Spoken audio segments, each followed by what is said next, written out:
Os governistas, Isabel Mega, ou seja, a galera que é da base do governo, eles estão atuando por um encontro entre Lula e Alcolumbre em prol do fim da escala 6x1. Até eu fiquei na dúvida aqui se Lula e Alcolumbre estiveram juntos desde o momento da não aprovação de Jorge Messias. Eu não sei se eles estavam juntos na posse. O que me disseram posse. ontem é que não. Não se viram? Eu não chequei a agenda toda, mas o que me disseram, me disse uma fonte ontem, é que não estão conversando, que o presidente Lula está, sim, a gente trouxe, né, aquela apuração de que o presidente Lula estava fazendo essa interlocução aí com o Hugo Mota e tal, mas que o próprio presidente Lula está ali, ó, sem mexer uma palha. Ou seja, se ele está sem mexer uma palha, ô Isabel Mega, como é que essa equipe está trabalhando para um encontro, um simples café que seja, um boa tarde, um bom dia, para ver se desenrola essa relação entre os dois, porque uma hora o assunto da escala 6x1 vai chegar no Senado. Bel, bem-vinda. Oi, Elisa, bom dia para você, Clarissa, bom dia também para a Débora aqui e para quem está com a gente em mais um live. Eu vou abrir divergência aqui com a Clarissa, porque o que eu escutei hoje de manhã é que esse clima está mudando. Vamos recuperar um pouco o que foi o ambiente formado entre o governo Lula e o Senado Federal, principalmente depois da derrota imposta por Davi Alcolumbre em relação à indicação de Jorge Messias ao Supremo Tribunal Federal. O presidente Lula e Davi Alcolumbre estiveram juntos em aparições públicas pelo menos 2 vezes, e nessas 2 vezes com aquele clima muito ruim entre os dois, um Davi Alcolumbre que ficou bastante constrangido diante de um plenário lá do TSE, que deu uma salva de palmas de 30 segundos para Jorge Messias, e depois teve a posse no Tribunal de Contas da União também, em que os dois não se falaram. O que aconteceu desde a derrota de Messias até o hoje, 26 de maio? A gente teve, via em torno de Davi Alcolumbre, uma certa sinalização de que ele estaria aberto a conversar com Lula. E na ocasião, quem se fechou foi justamente o Palácio do Planalto, mandando dizer que, por enquanto, Lula não ia encontrar com Davi. O que acontece hoje? O vento parece estar mudando novamente, Elisa, com uma abertura que é sinalizada para que depois da aprovação do fim da jornada 6x1, da escala 6x1 na Câmara dos Deputados, esse encontro possa acontecer. Pode ser ali na comissão, pode ser no plenário da Câmara dos Deputados, mas a costura que governistas e, junto também com interlocutores de Davi Alcolumbre, têm tentado viabilizar é para que esse encontro possa se concretizar até sexta-feira. E por que isso? Porque agora o fim da jornada 6x1 está prestes a ser aprovado pela Câmara dos Deputados e vai para o outro lado, para o Senado Federal. Hoje, não há um clima de que a maior parte do governo está avaliando que Davi Alcolumbre possa emperrar esse assunto. Até porque, politicamente, não é muito estratégico para o Senado ou para o parlamento como um todo ter algum tipo de posicionamento contrário ao fim da jornada 6x1. Tão próximo da eleição, um tema de forte apelo eleitoral. Então, há uma avaliação de que dessa vez, aquelas pecinhas que precisam ornar, digamos assim, para que esse encontro, esse quebra-gelo possa acontecer, elas estão começando a se encaixar. Então, o que a gente está vendo é uma atuação muito forte de bombeiros de um lado e de outro, de dar essas sinalizações de que os dois possam se encontrar e possam resolver esses pontos conflitantes da relação.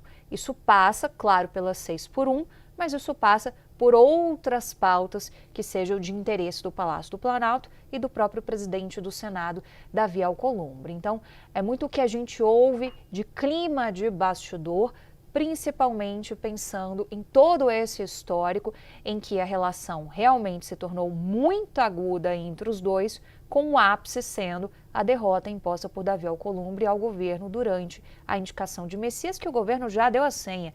Em algum momento deve voltar a insistir. A gente não sabe se é antes, depois da eleição, se fica somente para um Lula 4, o time ainda apresenta uma divergência entre os governistas.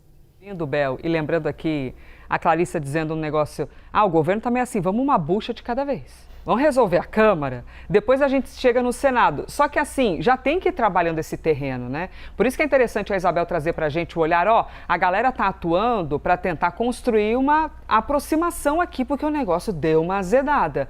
Mas Lula não consegue existir no governo sem a presença de Davi Alcolumbre, porque o assunto vai chegar no Senado uma hora, Clarissa. Nos conte, como é que está pegando tudo isso e esse clima entre os dois? Conversando muito com o que a Isabel também está trazendo para a gente, né, Elisa? A gente sabe que vai ser muito difícil os senadores simplesmente chegarem lá e falarem: não, a gente não quer isso aqui, tchau. Não dá, porque eles têm, né, o peso eleitoral disso também.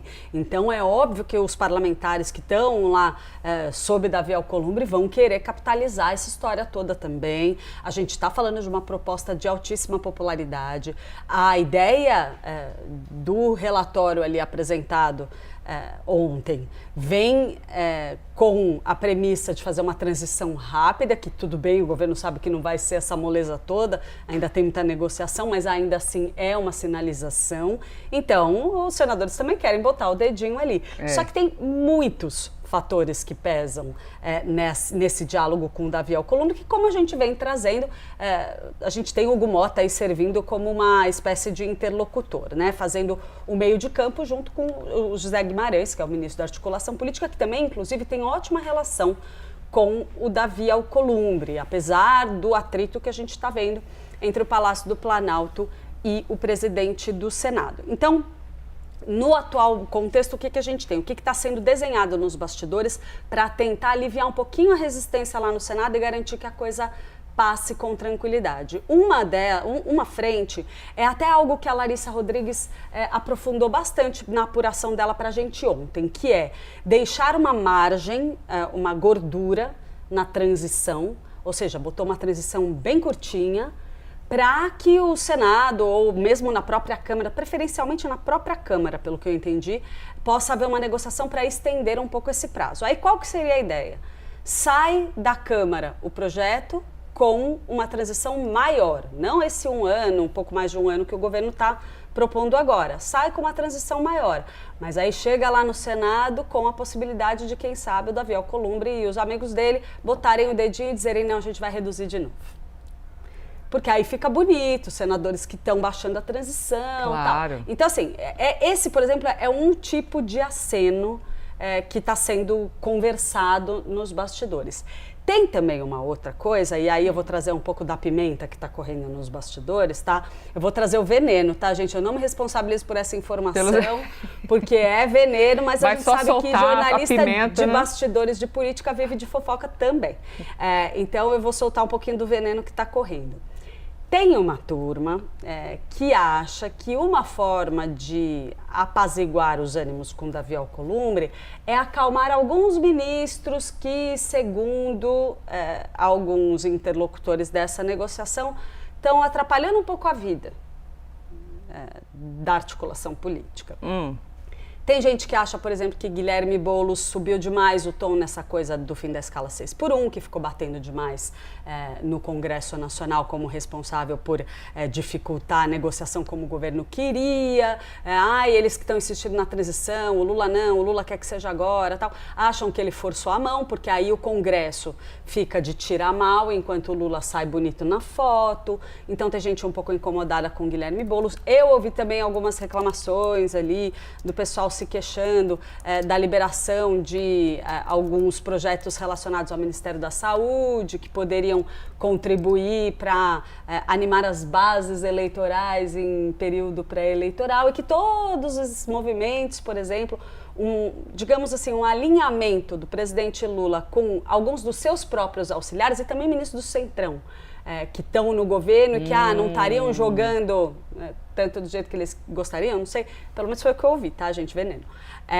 Que essa turma, a possibilidade de Lula tentar apaziguar um pouco a relação com essa turma para que, digamos assim, as demandas eleitorais de Davi Alcolumbre venham a contento. E aí o clima podia andar muito mais mansinho lá no Senado. Vamos ver se tem alguma negociação que caminhe nessa linha mesmo.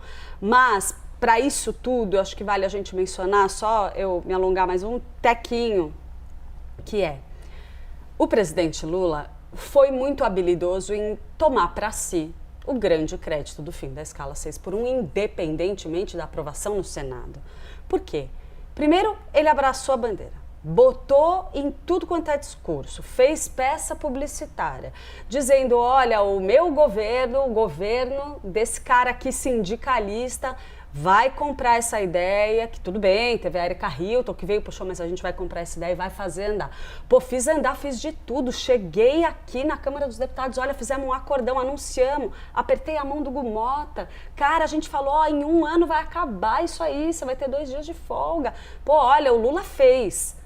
E aí, de repente, trava no Senado, aí ele fala, bom, gente, eu fiz minha parte, não consegui fazer agora, mas me reelege que aí eu faço. Entendeu? Então, de qualquer forma, Lula já ganhou alguma coisa com isso tudo. Ele já tem uma possibilidade de capitalizar bem isso. Então, agora é muito mais interesse do Congresso carimbar essa medida para que o lucro não fique só com o Lula.